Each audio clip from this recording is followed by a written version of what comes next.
ನಾವು ಯಾಕೆ ವ್ಯಾಲಿಡೇಷನನ್ನು ಇಷ್ಟು ಹೆಚ್ಚು ಬೇಕೆಂದ್ಕೊಳ್ತೀವಿ? ನಿಮಗೆ ಯಾವಾಗಲಾದರೂ ಅನಿಸಿದೆಯಾ? ಒಬ್ಬರು ಕೊಟ್ಟ ಚಿಕ್ಕ ಕಾಂಪ್ಲಿಮೆಂಟ್ ಪೂರಾ ದಿನ ನಿಮ್ಮ ಮನಸ್ಸಲ್ಲಿರುತ್ತೆ, ಆದರೆ ಒಂದು ಚಿಕ್ಕ ಕ್ರಿಟಿಸಿಸಮ್ ವಾರಗಳ ಕಾಲ ಕಾಡ್ಬೋದು. ಯಾಕೆ ಬೇರೆಯವ್ರ ಅಪ್ರೂವಲ್ ನಮ್ಮ ಮೇಲೆ ಇಷ್ಟು ಪವರ್ ಇರುತ್ತೆ? ನಾವು ಚಿಕ್ಕವರಿದ್ದಾಗ ಅಪ್ರೂವಲ್ ಅಂದರೆ ಸೇಫ್ಟಿ.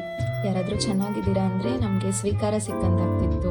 ಇಗ್ನೋರ್ ಮಾಡಿದಾಗ ಅಥವಾ ತಿದ್ದಾಗ ಅದು ರಿಜೆಕ್ಷನ್ ಅನಿಸ್ತಿತ್ತು. ಮಗುವಿನ ಮನಸ್ಸಿಗೆ ರಿಜೆಕ್ಷನ್ ಅಂದರೆ ನಾನು ಸುರಕ್ಷಿತನ ಅನ್ನೋ ಭಯ. ಆದ್ದರಿಂದಲೇ ದೊಡ್ಡವರಾದ್ಮೇಲೂ ನಮ್ಮ ನರ್ವಸ್ ಸಿಸ್ಟಮ್ ಇನ್ನೂ ಅಪ್ರೂವಲ್ಗೆ ಸ್ಟ್ರಾಂಗ್ ರಿಯಾಕ್ಷನ್ ಕೊಡುತ್ತೆ. ಯಾರಾದರೂ ನಮ್ಮನ್ನ ವ್ಯಾಲಿಡೇಟ್ ಮಾಡಿದಾಗ ಆ ಬ್ರೈನ್ ಡೋಪಮಿನ್ ರಿಲೀಸ್ ಮಾಡುತ್ತೆ. ಅದು ವಾಮ್ ಅನಿಸುತ್ತೆ, ಸೇಫ್ ಅನಿಸುತ್ತೆ, ಕಂಫರ್ಟಬಲ್ ಅನಿಸುತ್ತೆ. ಆದರೆ ಸಮಸ್ಯೆ ಯಾವಾಗ ಶುರು ಆಗುತ್ತೆ ಗೊತ್ತಾ?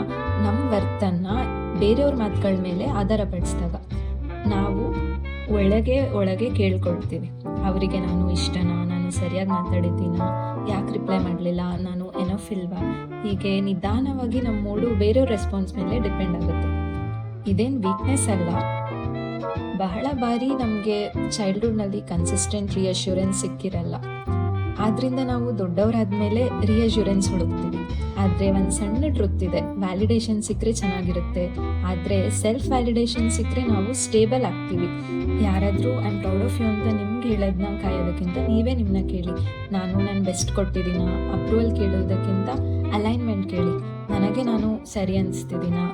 ನಿಮ್ಮನ್ನು ನೀವೇ ವ್ಯಾಲಿಡೇಟ್ ಮಾಡ್ಕೊಳ್ಳೋದು ಶುರು ಮಾಡಿದಾಗ ಹೊರಗಿನ ಅಪ್ರೂವಲ್ ಅಷ್ಟು ಬೇಕಾಗಿರಲ್ಲ, ಬೇಕು ಅಂತ ಅನಿಸಲ್ಲ. ಕಾನ್ಫಿಡೆನ್ಸ್ ಅಂದರೆ ಜೋರಾಗಿ ಮಾತಾಡೋದಲ್ಲ, ಅದು ಕ್ವೈಟ್ಲಿ ನನ್ನ ಮೇಲೆ ನಂಗೆ ಟ್ರಸ್ಟ್ ಇದೆ ಅನ್ನೋದು. ನಿಮ್ಮ ವ್ಯಾಲ್ಯೂ ಕ್ಲಾಪ್ಸ್ ಮೇಲೆ ಡಿಪೆಂಡ್ ಆಗಿಲ್ಲ. ಯಾರೂ ಅಪ್ರಿಷಿಯೇಟ್ ಮಾಡಲಿಲ್ಲ ಅಂದರೂ ನಿಮ್ಮ ವರ್ತ್ ಏನೂ ಕಮ್ಮಿ ಆಗೋದಿಲ್ಲ.